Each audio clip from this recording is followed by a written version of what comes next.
Radio playback India के सभी श्रोताओं को पिट्सबर्ग से अनुराग शर्मा का प्यार भरा नमस्कार। मित्रों, इस समय आप सुन रहे हैं हिंदी कथा साहित्य का कार्यक्रम बोलती कहानियां। सन 2007 में भारत और अमेरिका के कुछ मित्रों के पारस्परिक सहयोग से इस कार्यक्रम के बीज सुनो कहानी नाम से पड़े थे। आरंभ में प्रसारित हुई मुंशी प्रेमचंद की क्लासिक कहानियां बाद में प्रेमचंद की पहली ऑडियो बुक के रूप में दिल्ली के हिंदी युग प्रकाशन से लोकार्पित हुई। यह किसी भी संस्था या समूह द्वारा निर्मित और प्रकाशित मुंशी प्रेमचंद की कथाओं की पहली ऑडियो सीडी थी। एक दशक से निरंतर जारी इस लोकप्रिय कार्यक्रम के अंतर्गत हमारा प्रयास आपको हर सप्ताह एक अनूठी कहानी सुनाने का है। कहानी नई, पुरानी, छोटी, बड़ी, अनजान या अति प्रसिद्ध कैसी भी हो सकती है। भारतीय और प्रवासी, मौलिक और अनूदित हर प्रकार की कहानियां इस कार्यक्रम में बिना किसी भेदभाव के सुनाई जाती रही हैं। इसमें बाल साहित्य, व्यंग्य, लघु कथा आदि विधाओं से लेकर उपन्यास अंश, साहित्यकारों की जीवनी तथा क्रांतिकारियों की दिहाड़ी तक बहुत कुछ सम्मिलित है। यदि आप एक लेखक, वाचक, संयोजक, प्रस्तुतकर्ता या किसी अन्य रूप में इस कार्यक्रम में सहयोग करना चाहते हैं तो कृपया रेडियो प्लेबैक इंडिया की टीम से संपर्क कीजिए। आइए सुनते हैं आज की कहानी। दर्पण में झांकते चेहरे, लेखिका दीप्ति गुप्ता और वाचन शुभ्रा ठाकुर।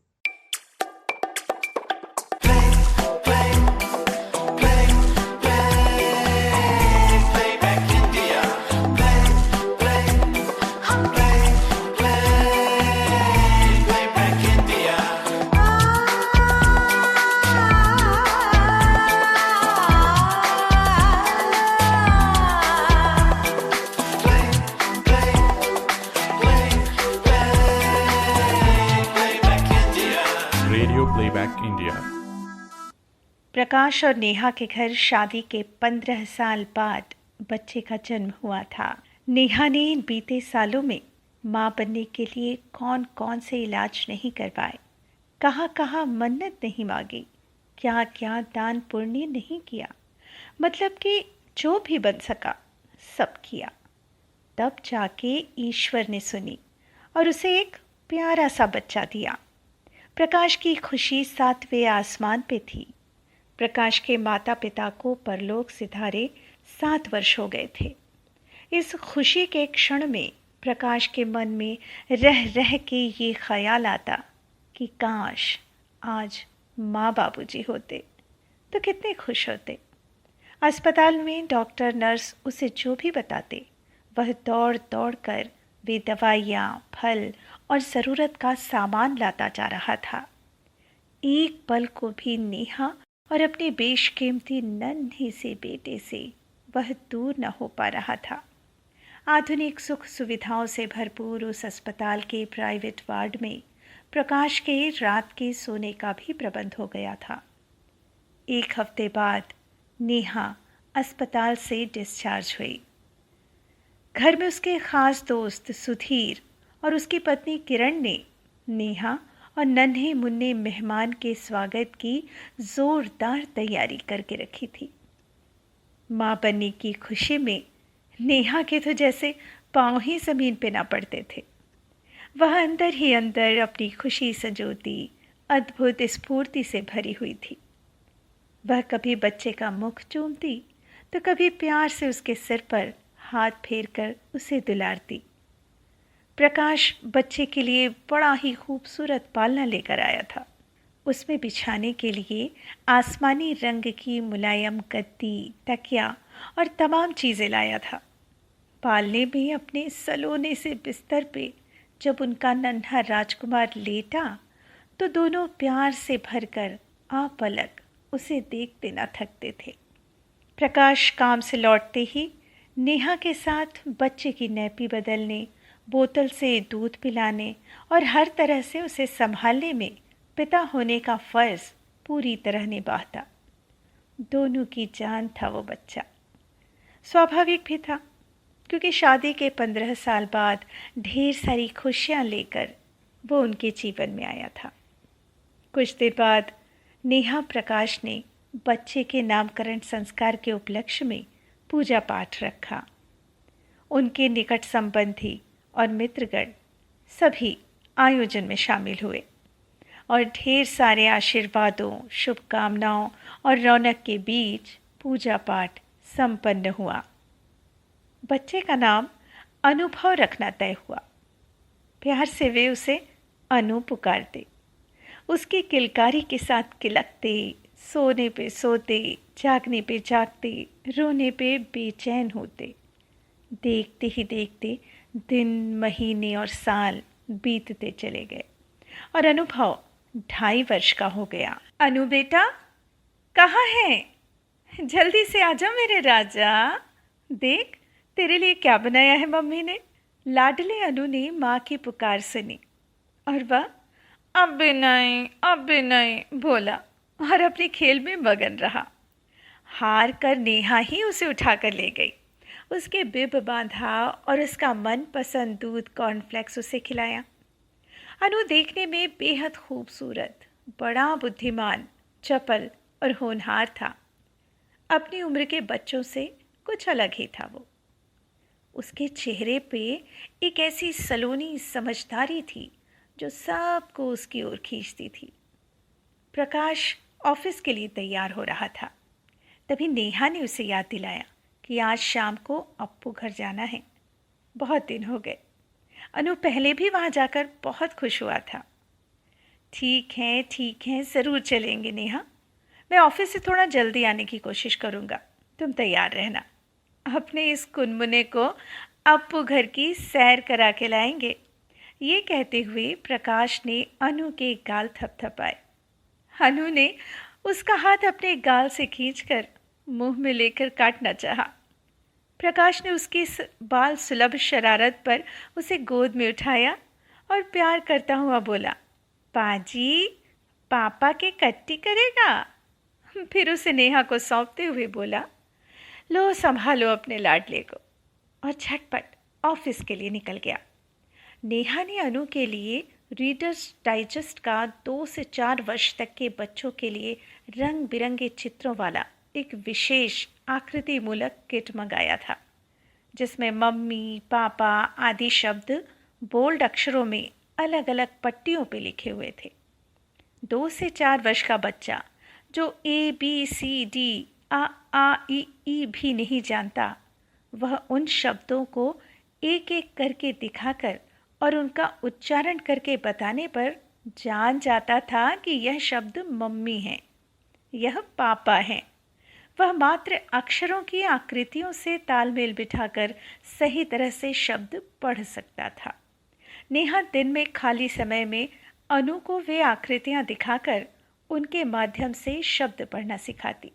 होनहार अनु शीघ्र ही वे सारे शब्द पढ़ना सीख गया।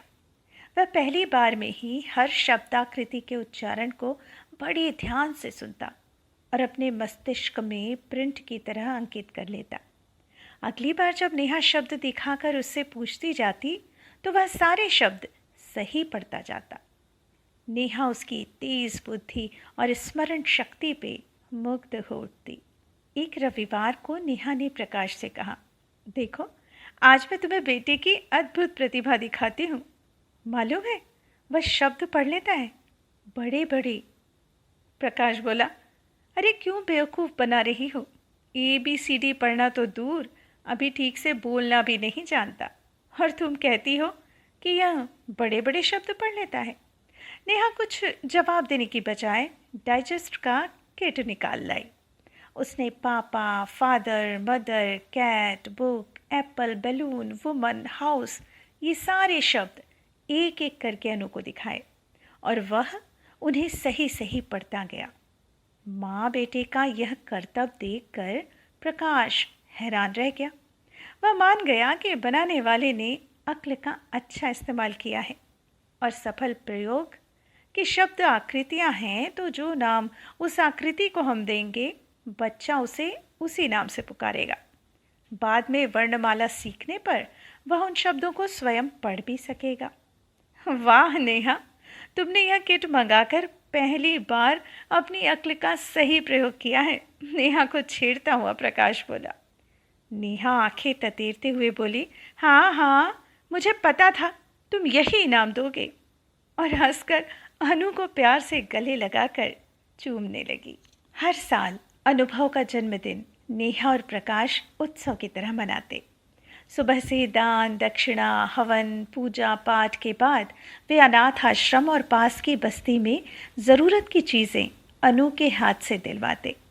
शाम को मित्रों और उनके बच्चों के साथ पार्टी का आयोजन होता। अनुभव खूब खुश सबके बीच में खिला खिला फिरता।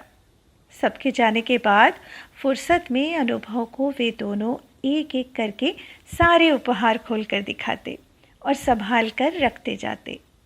इस तरह हंसी खुशी में सारा दिन कैसे निकल जाता पता ही ना चलता। अनुभव की चाल ढाल उठना बैठना कुछ अलग ही था। वह अपने उम्र के बच्चों की तरह चंचल नहीं था, बल्कि अधिक समझदार और चिंतनशील था। कभी कभी नेहा और प्रकाश को उसमें एक विकसित और समझदार आदमी की झलक आती, पर वे इस बात को अधिक तूल ना देते। वह कभी भी और बच्चों की तरह खिलौनों के लिए नहीं मचलता था। नेहा और प्रकाश के साथ कहीं घूमने जाता तो हर चीज़ हर जगह को बड़े ध्यान से निरीक्षण करता सा देखता, जैसे उसके अंदर अपनी एक दुनिया थी जिसमें वह सांस लेता था, जीता था और एक खोज में डूबा रहता था। अनुभव का अपने में मशगूल रहने का एहसास 24 घंटे उसके साथ रहने वाली नेहा को अक्सर होता था, पर उसने हमेशा उसे अपना वहम समझकर टाल दिया। जब वह अपने जन्मदिन पर अनाथ आश्रम के बच्चों को एक एक करके उपहार देता तो इस तरह सलीके से संभाल कर देता जैसे कि कोई बड़ा पुरुष दया भाव और प्रेम से भरकर छोटे बच्चों को दान दे रहा हो। अनुभव जून में 4 वर्ष का होने जा रहा था। प्रकाश ने दिल्ली पब्लिक स्कूल में LKG में उसका एडमिशन करवा दिया था। गर्मियों में नेहा और प्रकाश अनुभव को शिमला घुमा कर लाए। 1 महीना कैसे बीत गया उन्हें पता भी ना चला। जुलाई से अनुभव स्कूल भी जाने लगा। स्कूल का पहला दिन था, पर नन्हा अनुभव न रोया न मचला न डरा और स्कूल बस में बच्चों के साथ बैठकर आराम से स्कूल चला गया। दोपहर बड़ी सहजता से खुशी खुशी लौट भी आया। धीरे धीरे सब बच्चों से वह हिल मिल गया। अपनी टीचरों का भी बड़ा चहेता बन गया था वह। उसकी क्लास टीचर सिस्टर रोजी उसे कई बार प्यार से फादर अनुभव बुलाती। इस संबोधन को सुनकर अनुभव अपनी टीचर को बड़ी बड़ी आंखें झपकाकर ऐसे देखता जैसे सच में वह फादर हो और टीचर एक बच्ची। रविवार का दिन था। नेहा ने अनुभव को नहलाकर नीले रंग की चेक की शर्ट और नेवी ब्लू निकर पहनाकर आदम कद शीशे के सामने खड़ा करके उसके बाल बनाए और किचन के काम में लग गई। अनुभव अभी भी वैसे ही शीशे के सामने खड़ा हुआ था। एकाएक वह रोने लगा। जो बच्चा यूं ही कभी रोता ना हो वह इस तरह शीशे के आगे खड़ा खड़ा रोने लगे, यह अजीब बात थी। नेहा और प्रकाश उसका रोना सुनकर दौड़े दौड़े आए। उसे गले लगाया, प्यार से पूछा, क्या हुआ? कहीं दर्द है या भूख लगी है? तमाम सवालों की झड़ी, प्यार दुलार, क्या कुछ नहीं किया दोनों पति पत्नी ने। पर अनुभव ना ना करता सुबकता ही रहा। फिर धीरे धीरे शांत होकर बोला, मुझे अपने घर जाना है। अपने घर जाना है? नेहा तुरंत समझाते हुए बोली, पर बेटा तुम तो अपने ही घर में हो। इस पर अनुभव बोला, नहीं, मेरा घर तो राजौरी गार्डन दिल्ली में है। यह कहते कहते वह प्रकाश की गोद से उतरकर फिर से शीशे के सामने खड़ा हो गया और दोनों को दिखाने लगा कि देखो, वो रहा मेरा घर, वो देखो, कन्नू पिंकी चिंकी। नेहा चकित से बोली, कौन है ये कन्नू पिंकी चिंकी? तुम्हारे दोस्त? नहीं, मेरे बच्चे। शीशे में तर्जनी से दिखाता हुआ अनुभव बोला, वो देखो, कन्नू पिंकी चिंकी की मम्मी गौरी। और उसकी आंखों से आंसू झरने लगे। नेहा और प्रकाश को यह सुनकर पहले तो हंसी आई कि 4 साल का बच्चा कैसी बातें कर रहा है, लेकिन जब उसकी जिद थमी नहीं तो उन्होंने उसे शांत करने के लिए कहा, ठीक है, कल चलेंगे, अब तुम चुप हो जाओ। इस आश्वासन पे अनुभव चुप हो गया। उसके बाद सारे दिन वह पहले की तरह नॉर्मल रहा। खाया पिया सोया, प्रकाश के साथ खेला, रात को टीवी पर कार्टून फिल्म देखी और 9 बजते बजते गहरी नींद में सो गया। सुबह रोज़ की तरह तैयार होकर स्कूल गया। स्कूल में उस दिन वह अपनी क्लास के एक बच्चे से बोला, तुम्हारे बच्चे कहाँ रहते हैं? वह भोला बच्चा अनुभव के इस अटपटे से प्रश्न का क्या जवाब देता? सो वह चुप रहा। उसके खामोश रहने से खींचा हुआ अनुभव थोड़ी देर बाद चीखता सा उससे बोला, तुम्हारे बच्चे कहाँ रहते हैं? ब्लैक बोर्ड पर कुछ लिखती टीचर के कानों में भी अनुभव के ये शब्द पड़े। वह तुरंत पलटी और उसने हैरत से अनुभव को देखा और दूसरे सहमे बच्चे पर भी नजर डाली। फिर बोली, अनुभव, ये तो खुद बच्चा है, जैसे तुम उसके बच्चे नहीं हैं।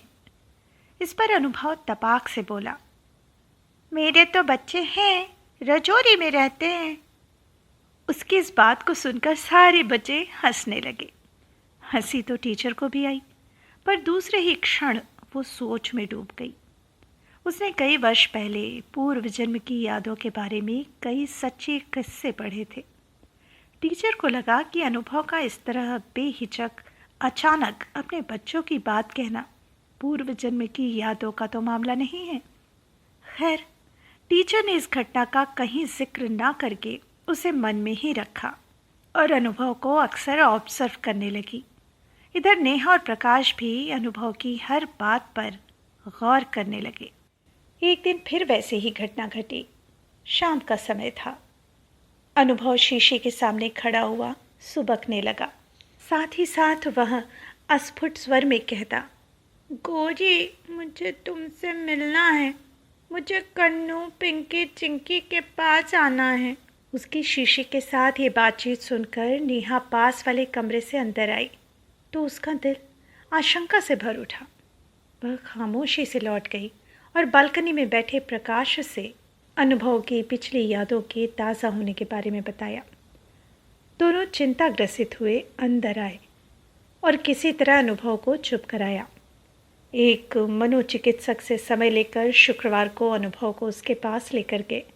विस्तार से बातचीत करने पर डॉक्टर ने अलग से प्रकाश से कहा, ये और कुछ नहीं, पूर्व जन्म की यादें हैं जो जब तब अनुभव के दिमाग में तैरने लगती हैं। जैसे जैसे यह बड़ा होता जाएगा, यादें भी धुंधली पड़ती जाएंगी। पर अभी जब जब इसे यादें परेशान करें तो आपको थोड़ा सब्र से काम लेना होगा। जब भी ऐसा हो तो आप प्यार से इसका ध्यान बटाने की कोशिश करें। नेहा और प्रकाश सोच में डूबे घर लौटे। रात में कई बार नेहा की नींद खुली। प्रकाश भी करवटें बदलता देर में सो पाया। नेहा के दिल में तो ये डर घर कर गया कि यदि अनुभव को पिछले जन्म की यादें इतने स्पष्ट रूप से आती रहीं, यहाँ तक कि उन लोगों के नाम तक भी उसे नहीं भूले हैं, तो कहीं हम अनुभव को ना खो दें। अगर वह नहीं भूला तो क्या होगा, वगैरह वगैरह। अब अनुभव को हर 15 दिन में पिछले परिवार की याद सताने लगी। समस्या विकटतर होने लगी। नेहा और प्रकाश का दिल तो बैठा जाता था। कितनी मुश्किलों से यह एक बच्चा उनके जीवन में खुशियां लेकर आया और अब वही किसी दूसरी दुनिया में जीने लगा था। दोनों को अपनी दुनिया उजड़ती हुई नजर आई। फिर भी दोनों ने कमर कस के उस समस्या का डॉक्टर के परामर्श अनुसार मनोवैज्ञानिक ढंग से सामना करने की ठानी। उनकी खुशियाँ, उनका वर्तमान, उनका भविष्य, सबका केंद्र अनुभव था। वही अनुभव, उनकी आंखों का तारा, पर 15 दिन में रो रो कर हंगामा खड़ा करने लगा। वही अनुभव, उनकी आंखों का तारा, हर 15 दिन में रो रो कर हंगामा खड़ा करने लगा। फरवरी की गुलाबी सर्दी थी। खुला दिन था। अनुभव स्कूल से आकर खाना खाकर सोया हुआ था। नेहा आराम कुर्सी पर बैठी पत्रिका पढ़ रही थी। घड़ी में 4 बजा था। अनु नींद पूरी होने पर उठ गया था। उसके उठते ही नेहा ने पत्रिका उठाकर रख दी और अनु को गोद में बैठाकर चुपकारने लगी। मेरा बेटा क्या खाएगा? पेस्ट्री खाएगा? पापा लेकर आए हैं तुम्हारे लिए। पेस्ट्री के नाम से नींद की सुस्ती से धीरे धीरे उबरता अनु हौले से मुस्कुराया और बोला, पेस्ट्री चाहिए अनु को। नेहा उसे गोदी से उतारकर रसोई से पेस्ट्री लेने चली गई। साथ ही उसने अपने लिए चाय भी बनने रख दी। वह ट्रे में चाय का सामान लगा ही रही थी कि उसे अनु के रोने की आवाज़ आई। नेहा का दिल धड़क उठा। उसका दिल कांपा कि कहीं यह फिर वही पिछली यादों का तो झमेला नहीं है। वह तुरंत गैस बंद करके कमरे में पहुंची तो जिसकी आशंका थी वही बात हुई। अनु शीशे के सामने खड़ा किसी से बात करता हुआ रोता जाता था। नेहा ने डॉक्टर की हिदायत याद करते हुए, उसका ध्यान बटाते हुए तमाम खिलौने, तस्वीरों की सुंदर सुंदर किताबें उसे दिखानी शुरू की। म्यूज़िक लगाया, टीवी पर टॉम एंड जेरी की कार्टून फिल्म लगाई, पर अनु शीशे में से झांकते चेहरों से अस्पष्ट सी बातें करता, सुबकता खड़ा रहा। 1 घंटा हो गया। नेहा भी परेशान हो गई। किसी भी तरह अनु बहला ही नहीं। तब अंत में नेहा को प्रकाश के ऑफिस फ़ोन करना ही पड़ा। प्रकाश ने घर पहुंचते ही अनु को चुप कराने की नाकामयाब कोशिश की। अनु तब तक चुप नहीं हुआ जब तक दोनों ने उसे गौरी, कन्नू, पिंकी, चिंकी से मिलाने की बात नहीं कही। उस दिन तो अनु ने घर का पता, स्ट्रीट नंबर, फ्लैट नंबर वगैरह वगैरह सब कुछ बता दिया। दोनों ने निर्णय लिया कि खोज करके देखा जाए कि जो पता अनु ने बताया है वह घर, वह फ्लैट है भी या नहीं। अगले दिन शाम को प्रकाश ऑफिस से सीधा रजौरी गार्डन की स्ट्रीट नंबर 20, फ्लैट नंबर 116 पे पहुंचा। धड़कते दिल से कॉल बेल बजाई और सोचने लगा कि इस घर में सच में गौरी, कन्नू, चिंकी, पिंकी निकल आए तो वह क्या करेगा? वह उन्हें सच बताए या कुछ झूठ बोल दे? नहीं, सच बताने से कहीं ये लोग अनु को से छीनने को तैयार हो गए तो? नहीं, ये तो सरासर मूर्खता होगी। अपने बच्चे को अपने ही हाथों खोना क्या अक्लमंदी होगी? वह झूठ बोल देगा कि उसे लगा यहाँ उसके एक पुराने परिचित रहते हैं, वह गलती से इस फ्लैट पर आ गया है और इस तरह वह इन लोगों के नाम वगैरह जानकर चला जाएगा। इतने में इस अंतर्द्वंद में डूबे प्रकाश के सामने एक महिला सकुचाई सी दरवाजे से झांकती हुई खड़ी थी। सफ़ेद साड़ी में खड़ी उस सौम्य सी महिला ने प्रश्न सूचक दृष्टि से प्रकाश को देखते हुए कहा, जी आपने ही घंटी बजाई?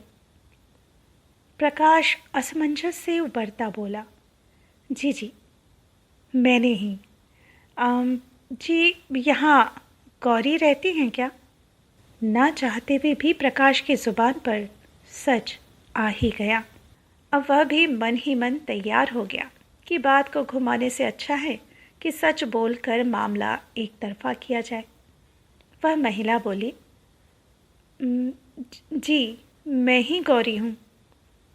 यह सुनते ही प्रकाश के मन पे हथौड़ा सा पड़ा। जी मैं आपसे कुछ ज़रूरी बात करना चाहता था, अगर आप थोड़ा समय दें तो हम बैठकर बातें कर सकते हैं। अगर आप थोड़ा समय दें तो हम बैठकर बातें कर सकते हैं। गौरी ने सिर से पांव तक एक गहरी नज़र डालते हुए इतना तो समझ लिया था कि आदमी शरीफ है और कुछ सोच में डूबा, परेशान सा भी है। सो उसने आश्वस्त होते हुए प्रकाश को ड्राइंग रूम में बैठाया। अंदर जाकर एक गिलास पानी लेकर आई और सामने कुर्सी पर बैठ गई। महिला समझदार और शालीन थी। उसकी समझदारी के कारण प्रकाश उससे सच कहने की हिम्मत जुटा पा रहा था। प्रकाश कुछ हिचकिचाते हुए बोला, आपके बच्चों के नाम कन्नू, पिंकी और चिंकी हैं? गौरी यह सुनकर हैरान होती हुई सी बोली, जी, ये मेरे बच्चों के नाम हैं, पर आपको कैसे पता चला? पर आपको कैसे पता? अब तो प्रकाश को पक्का विश्वास हो गया था कि वाकई अनु की पूर्व जन्म की बातें सच्ची हैं। वे एक अबोध बच्चे का प्रलाप नहीं है। प्रकाश अपने को साधते हुए बोला, देखिए गौरी जी, जो मैं आपसे बताने जा रहा हूँ वह सुनने में आपको अटपटा और अविश्वसनीय लगेगा, पर वह सच और सच के सिवा कुछ भी नहीं है। यह सुनकर गौरी प्रकाश को आश्वासन देती हुई बोली, भाई साहब, अब निश्चिंत होकर कहें, मैंने पिछले 4-5 सालों में जीवन में इतना कुछ देखा है, ऐसे अप्रत्याशित हादसों से गुजरी हूँ कि अब मुझे कुछ भी अटपटा और अविश्वसनीय नहीं लगता। प्रकाश ने पहले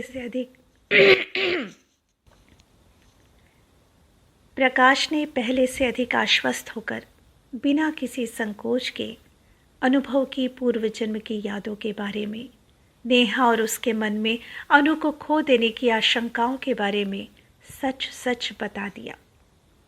यह सुनकर कुछ पल के लिए गौरी विचलित हुई। उसकी आंखें नम हो आई। स्वयं को संभालते हुए उसने प्रकाश से बताया कि 5 वर्ष पूर्व सड़क दुर्घटना में उसके पति की मृत्यु हो गई थी। इस हादसे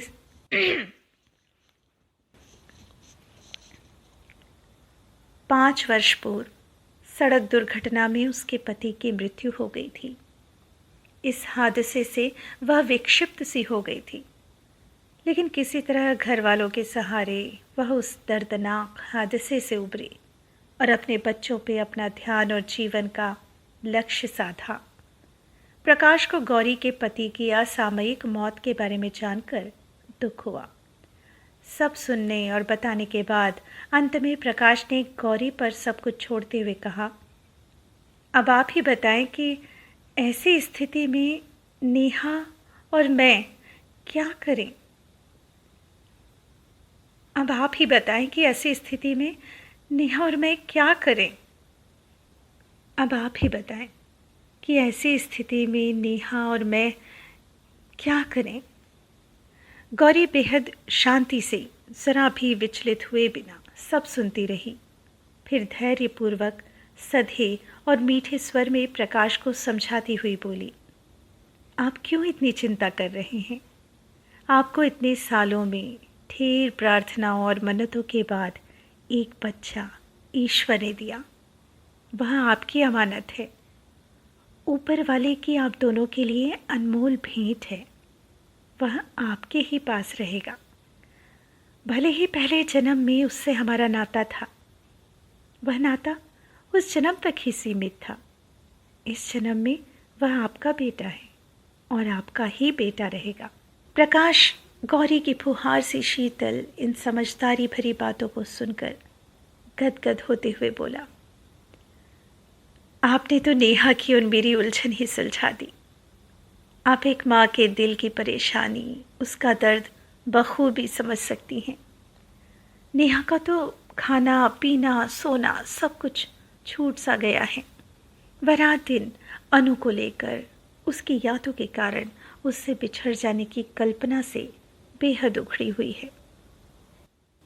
गौरी फिर से रस खोलती बोली, भाई साहब, डॉक्टर ने आप लोगों को बताया ही है और मैं भी आपको पूरा सहयोग दूंगी अनु को पिछले जीवन से छुटकारा दिलाने में।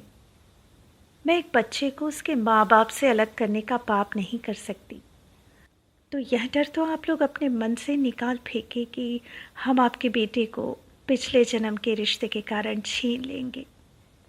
ऐसा करके न बच्चे के साथ, न आपके साथ और न हमारे साथ न्याय होगा। इसलिए बेहतर यही है कि अनु पिछली यादों को भूल जाए, धीरे धीरे वर्तमान में जिए। सहज वर्तमान ही उसके उज्ज्वल भविष्य का मार्ग प्रशस्त करेगा। उसका हमारे पास रहना कोई सही निदान नहीं है। एक अंतराल के बाद पिछली यादों का उभरना तो एक अस्थायी स्थिति है, बीत जाएगी। मैं चाहती हूँ कि आपकी खुशी अनुभव के रूप में सदा बनी रहे। इसके बाद प्रकाश और गौरी ने एक योजना पर विचार किया कि ज़रूरत पड़ी तो अनु के लिए ऐसा कुछ किया जाएगा कि वह पूर्व जन्म से पूर्णतया बाहर निकलकर अपने वर्तमान में जीने लगेगा। प्रकाश के मना करने पर भी मेहमान नवाज गौरी ने उसे चाय पिलाकर ही विदा किया। विदा लेने से पहले प्रकाश ने कन्नू, पिंकी और चिंकी को देखने की इच्छा जाहिर की। गौरी ने तीनों बच्चों को बुलाया। उन तीनों में चिंकी प्रकाश को अनु से काफ़ी मिलता जुलता लगा। अनु पहले जन्म की यादें ही नहीं, अपितु उस परिवार के सदस्यों की शक्लो सूरत भी अपने चेहरे में संजोए था। प्रकाश को घर पहुंचते पहुंचते 8 बज गया था। प्रकाश ने नेहा को गौरी के साथ हुई सारी बातें विस्तार से बताईं। सुनकर नेहा गौरी के प्रति प्यार और सम्मान से भर उठी। अगले दिन प्रकाश अनु की क्लास टीचर से भी मिला और अलग बैठकर अनु की समस्या पर थोड़ी चर्चा भी की।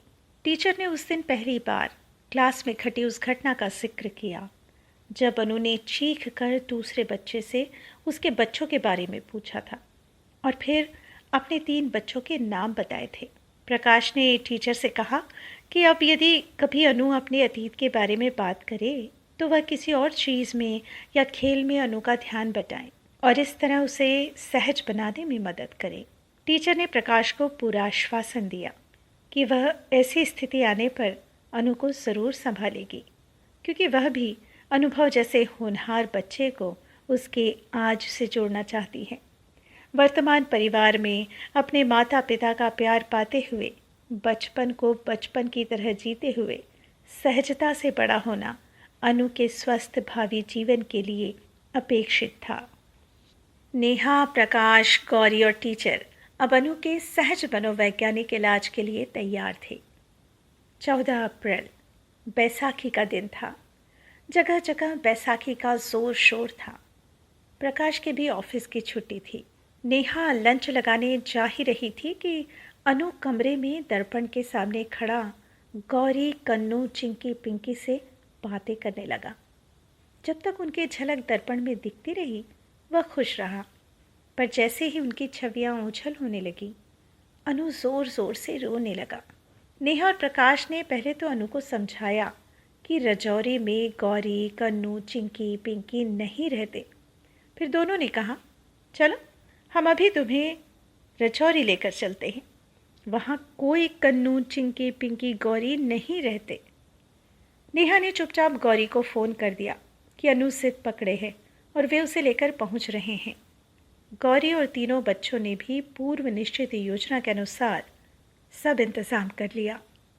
जब नेहा और प्रकाश अनु के साथ रजौरी पहुँचे और गौरी के फ्लैट की कॉल बेल बजाई तो वहाँ गौरी की जगह एक दूसरा ही परिवार स्वागत के लिए तैयार मिला। उन अजनबी चेहरों को देखकर अनुभव खामोश रहा। फिर इस कमरे से उस कमरे में कुछ खोजता सा घूमता रहा। प्रकाश ने अनु को दुलारते हुए कहा, देखा बेटा, मैंने कहा था ना कि रजौरी में कोई गौरी, कन्नू, चिंकी, पिंकी नहीं रहते हैं।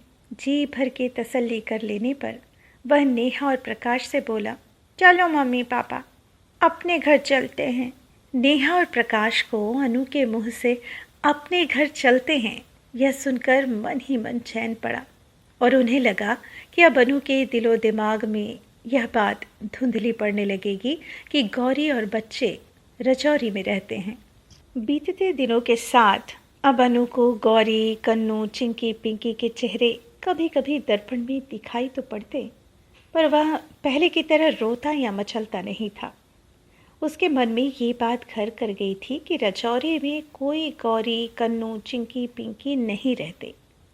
वह उनकी छवियों को सहजता से लेने लगा था और दर्पण के सामने से हट जाता था, क्योंकि उसके मस्तिष्क वे अजनबी चेहरे उभरने लगते थे जो वह नेहा और प्रकाश के साथ रजौरी के घर में देख कर आया था। इस तरह जब जब गौरी, कन्नू, चिंकी, पिंकी के चेहरे जब कभी दर्पण में से झांकते नजर आते तो उन्हें नए अजनबी चेहरे ढांप लेते। एक दिन नेहा ने देखा कि अनु स्कूल से लौटकर कपड़े बदलने के बाद दर्पण के सामने खड़ा हुआ हौले हौले बुदबुदाया। थोड़ी देर जैसे प्रतीक्षा करता खड़ा रहा। नेहा खामोशी से पर्दे के पीछे से उसकी प्रतिक्रिया देखती रही।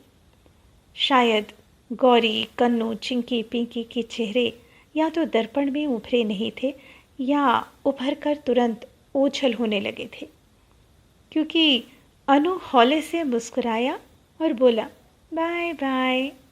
पहले अस्फुट लघु वार्तालाप और फिर बिना रोए बाय बाय ये कहना संभवतः पिछली यादों से बाय बाय की सूचना थी। ऐसा नेहा को महसूस हुआ। नेहा ने खुशी से आंखें मूंद कर मन ही मन ईश्वर को नमन किया। दिल की गहराइयों में निःशब्द प्रार्थना करने लगी कि हे ईश्वर, इसी तरह मेरे बेटे को धीरे धीरे पिछले जीवन से निकालकर पूर्णतया इस नए जीवन में ले आइए। वह हमारा बेटा बनकर जिए, यही उसके लिए और हमारे लिए सुखकर और हितकर है।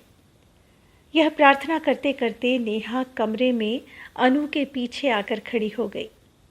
दर्पण में सहसा मम्मी को देखकर अनु एकाएक खिल उठा और मम्मी मम्मी कहता हुआ नेहा की गोद में चढ़ गया। अनु नेहा और प्रकाश के भरपूर प्यार के कारण भी अपनी पिछली यादों से दूर होता जा रहा था। वह जैसे जैसे बड़ा होता गया, अतीत की यादों से बड़े ही स्वाभाविक ढंग से दूर होता गया। नेहा और प्रकाश के धैर्य और डॉक्टर की सलाह व सुविचारित योजना से अनुभव रफ्तार से अपने वर्तमान में जीता हुआ अपनी पढ़ाई और रचनात्मक क्रियाओं में मशगूल रहने लगा। उसमें आए सकारात्मक परिवर्तन से वर्तमान तले अतीत खोने लगा था। नेहा और प्रकाश के जीवन में फिर से सुख और सुकून का सुनहरा उजाला भरने लगा था।